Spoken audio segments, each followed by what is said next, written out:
அதாவது இப்போது நீங்க பார்க்கக்கூடிய இந்த நிலம் தொடர்பான பிரச்சனைகள் அனைத்தும் பெரும்பாலானவை பாத்தீங்கன்னா ஒரு அறக்கட்டளைக்கு சொந்தமான நிலங்கள் அல்லது அந்த அறக்கட்டளை நிர்வகிக்கக்கூடிய நபர்களுடைய பெயர்கள் இருக்கக்கூடிய நிலங்கள். ஆனா என்ன அப்படின்னா அந்த நிலத்தை எதற்காக கொடுத்திருக்காங்க, என்ன பர்பஸ்க்காக அவங்க முன்னோர்கள் கொடுத்திருக்காங்க அப்படின்னு நம்ம பார்க்கும்போது கோயில்களுக்கு தர்ம காரியங்கள் செய்வதற்காக அந்த நிலங்கள்லாம் கொடுக்கப்பட்டிருக்கு. அது இண்டிவிஜுவல் பேர்ல இருந்தாலும் அறக்கட்டளை பேர்ல இருந்தாலும் இந்த பர்பஸ்க்கு தான் அதை யூஸ் பண்ணணும் அப்படின்றதெல்லாம் எழுதி வச்சுட்டு அந்த காலத்திலேயே கோயில்களுக்காக அதெல்லாம் கொடுத்துட்டு போயிருக்கிறாங்க.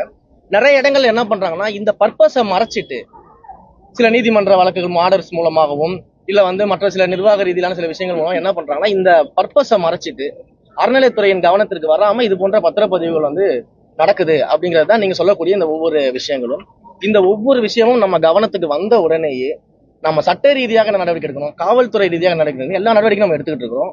ஒரு காலமும் இது போன்ற கோயில் சொத்துக்களாக இருந்தாலும் இல்ல கோயிலுக்கு தர்ம காரியங்கள் செய்வதற்காக கொடுக்கப்பட்ட அறக்கட்டளையின் சொத்துக்களாக இருந்தாலும் அது அந்த பர்பஸ்க்கு நிச்சயமாக இருக்கும். அதை ஒரு இடத்திலும் இந்து சமய அறநிலையத்துறை கைவிடாது.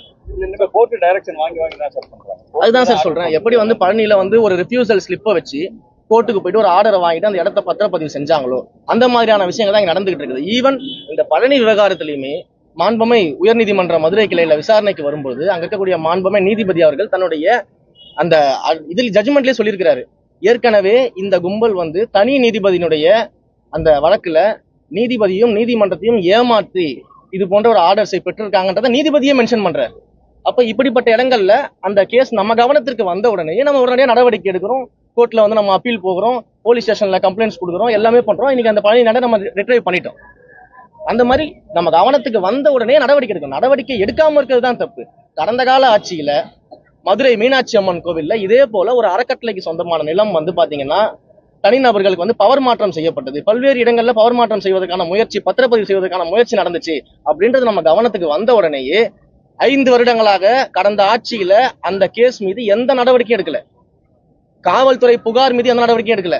ஆனா இன்றைக்கு நாம ஆட்சிக்கு வந்த உடனே என்னுடைய கவனத்திற்கு வந்த உடனேயே கடந்த 10 நாட்களுக்கு முன்பாக அந்த மதுரை மீனாட்சி அம்மன் கோயில் விவகாரத்துல யாரெல்லாம் விற்றவர்கள் வாங்கியவர்கள் இருக்காங்களோ அத்தனை பேர் மேலேயும் காவல்துறை நடவடிக்கை எடுக்கணும்னு கம்ப்ளைண்ட் கொடுத்து உடனடியாக 19 பேர் மீது எஃப்ஐஆர் போடப்பட்டுச்சு.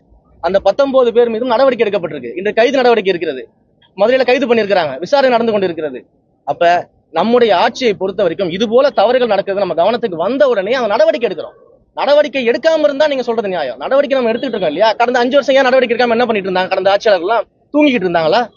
கோயிலை காப்பாத்துறோம், கோயிலை நாங்க தான் மீட்டுறோம், நாங்க தான் கோயிலை காக்க வந்தவர்கள், நாங்க தான் கோயில் நிலங்களை மீட்க வந்தவர்கள் பேசினாங்களா கடந்த 5 வருஷத்துல? ஏன் இந்த மதுரை மீனாட்சி அம்மன் கோயில் வழக்குல என்ன பண்ணிட்டு இருந்தாங்க? தூங்கிட்டு இருந்தாங்களா? ஏன் நடவடிக்கை எடுக்கல? ஏன் கைது பண்ணல? இப்ப நாங்க வந்தோன்னு எப்படி கைது பண்ணோம்? அப்ப நடவடிக்கை தான் முக்கியம். கோயில் சொத்துக்களை மீட்பதிலும் அறக்கட்டளை சொத்துக்கள் எந்த பர்பஸ்க்காக கொடுக்கப்பட்டுச்சோ அந்த பர்பஸை நிறைவேற்றுவதிலும் இந்து சமய அறநிலையத்துறை மிக தீவிரமாக கண்ணாக இருக்கிறது. ஆட்சி அமைந்த பிறகு எவ்வளவு கோயில் திருப்பணிகளுக்கு அனுமதி கொடுத்திருக்கிறோம், பழைய திருப்பணிகள் விரைவுபடுத்தியிருக்கோமா? ஏற்கனவே இருக்கக்கூடிய திருப்பணிகள் எல்லாமே நம்ம விரைவுபடுத்தி நடத்திக்கிட்டு இருக்கிறோம். அதை தவிர வருகின்ற பட்ஜெட் கூட்டத்தொடரில் நம்முடைய அறிவிப்புகள் வெளியாகும். எத்தனை கோயில்களை நம்ம திருப்பணிகள் செய்ய போறோம், எவ்வளவு கும்பாபிஷேகங்கள் செய்ய போறோம், எத்தனை கோயில்கள் முழுமையாக சிதிலமடைந்த நிலைகள்ல தமிழ்நாட்டில் இருக்கு, அது எத்தனை கோயில்கள் நம்ம எடுத்து செய்ய போறோம், பார்ஷியலா சிதிலமடைந்திருக்க கோயில்கள் எத்தனை கோயில் நம்ம எடுக்க போறோம், எவ்வளவு குளங்களை சீரமைக்க போறோம், எவ்வளவு தேர்களை நம்ம சீரமைக்க போறோம், அத்தனையும் வருகின்ற மானிய கோரிக்கை என்பது அறிவிப்பாக வெளியிடப்படும். அடிமனை பிரச்சனை உங்க எல்லாருக்குமே தெரியும். அது நீதிமன்றத்துல அந்த வழக்குகள்லாம் வந்துச்சு. அது மிகப்பெரிய சட்ட போராட்டம் அது இருக்கிறது. அது முழுவதுமாக சட்ட வல்லுநர்களால் ஆராய்ச்சி செய்யப்பட்டு அதற்கு என்ன விதமான முன்னெடுப்பு இருக்குமோ நிச்சயமாக இருக்கும்.